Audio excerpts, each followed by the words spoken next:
explicar les noves funcions que té el nou Optimus G. Per exemple, la funció Push Light, que serveix per superposar pantalles. Posem que estem enviant un missatge per WhatsApp i de sobte volem obrir un vídeo, doncs podem jugar amb el tamany i amb la transparència per poder superposar les dues pantalles, igual que amb el calendari i amb altres aplicacions que el mòbil disposi, com pot ser la calculadora. Una altra aplicació és el live zooming, que et permet fer zoom a qualsevol vídeo que estigui en reproducció, amb la qual ens permet seguir mirant-lo i no perdre detall.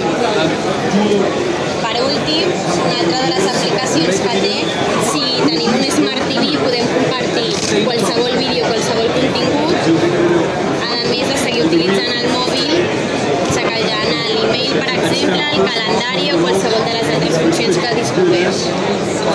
A més, podem veure com seria el mòbil, donant-li voltes, inclús per dins, podem obrir-lo i si toquem en aquests botons trobem tutorials